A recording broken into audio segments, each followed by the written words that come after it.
Hello everyone, welcome to High School Hoops Weekly. I'm sports editor Dan Spears here at the Star News. And for this week's show, as we hit conference tournament time, it is Wheel of Basketball. That's right. Our contestants today are high school writer Rachel George and Star News correspondent and basketball knowledge man extraordinaire Tim Hauer. We've got the wheel of 8 questions here. We're going to spin it and get 4 of them out.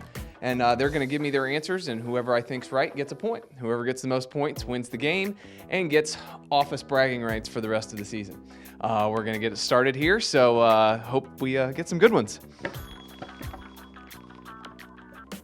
All right, question 1 is, who is the best girls player in the Waccamaw Conference? Rachel goes first. I think we're going to split a point on this one, because if you say anyone besides Courtney Melvin, you haven't seen much basketball.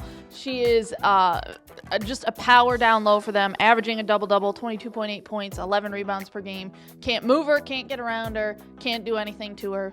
If you say anybody else, I think we're firing you. Yeah, I'm pretty sure I want to just split a point here instead of conceding it to you. So I'll go Courtney Melvin too. We've seen her play numerous times this year. She's just unbelievable. She gets the ball anywhere inside of 8 feet. She can't be stopped, and she's going to score, or she's going to get to the free throw line, or she's a pretty good free throw shooter too. So, all right, so they've conceded the half point. I'll concede them the half point since they're going to play nice on the first question. Don't worry, folks. It'll get a lot more interesting here in a second. All right, question number 2 is...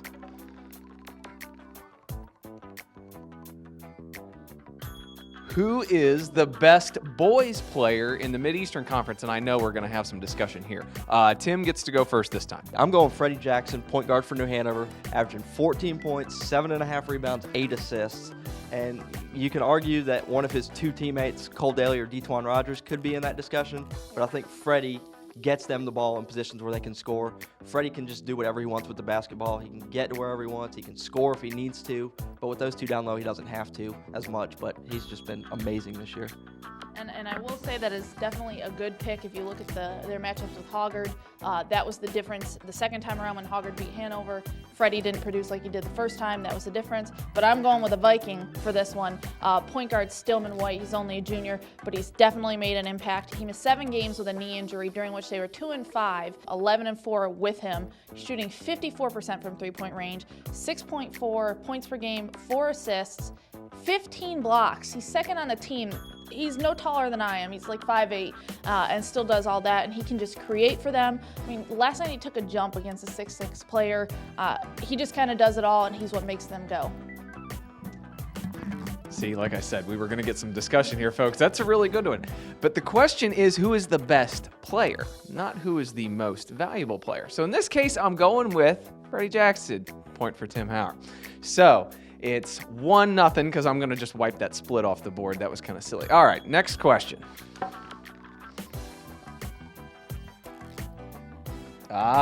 This is one they were hoping was going to come up, folks.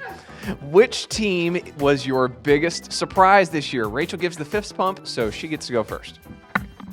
I sat down and thought about this, and I'm like, oh, no, not everybody did how we expected. And then I looked at the Mid-Eastern girls, and Ashley is at the top of that standings. And no discredit to the Screaming Eagles, but they have been by far the most surprising team this year. Last year, they were 10-12, 5th in the conference, didn't even make the playoffs. Come into this year with the most returning starters. They had 4 coming back. Didn't even have a great showing during the Christmas tournament. Lost to Havelock in overtime. Didn't play as well. And then they pulled it together. Went 9-1 in the conference, and they're now 18-3. That's quite a big turnaround for Ashley. It's going to be a tough one for me to beat, but I think I've got it. I'm going Walsh Rose Hill boys. 11-16 last year. Lost in the first round of the playoffs. You come back this year, you're 15-4. You played Pender tough both times, got ranked in the state, and I just think they've got a really good shot at going pretty far in the playoffs. From 11-16 to 15-4, that's why I say Walsh Rose Hill, most surprising. Oh, now I see why they were all excited about this question. That was a good one. I am going to go with Rachel, though. I think the Ashley girls is the biggest surprise. We thought that they would be good. I don't think that we expect them to be this good. And to really, up until that last, up until their one conference loss, they kind of ran everybody over in that league, too, which is something they hadn't done in a while. So we've got a 1-1 tie.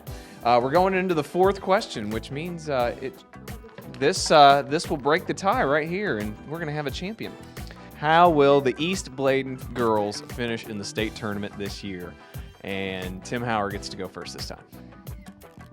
All right, this is tough because Patty Evers, one of my favorite coaches, and I really love her. I think she does a great job with them.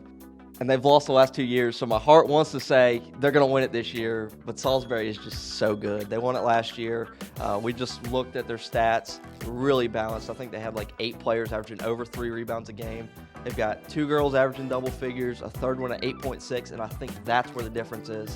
East Bladen's got the 2 really good players, but I think depth is what leads Salisbury to the state championship. And I'm actually going to disagree with you. And I mean, Salisbury, from what we've seen, is very balanced. I just think the duo of Courtney Melvin and Jasmine Kemp can really lead them to a state championship this year. We talked about Courtney Melvin. She is going to be a big difference. It looks like Salisbury has some size, but there's a difference between height and size. And Courtney Melvin, if she gets in the block, you're not moving her and you're not getting around her, and good luck trying to make a basket over her. If Jasmine or Courtney has a game like they're supposed to have, I think they have a pretty good chance to win it. It's a really good question, and like I said at the beginning of the season, at least they don't have to face Bishop McGuinness anymore. That was the key. They get to stay away from them. I think they're going to win the darn thing. I don't know why, but I think they will. So I'm voting with Rachel on this one. That was but all really good responses, guys. I was very happy with that. Those were all good questions. We'll be at the Mid-Eastern, Waccamaw, and Tri-County Finals all on Friday. Tim, Rachel, and Tom Grady will be out covering the games. Tim will be at the Mid-Eastern Conference Tournament the next couple nights. Rachel will be at the Waccamaw Tournament on Thursday night.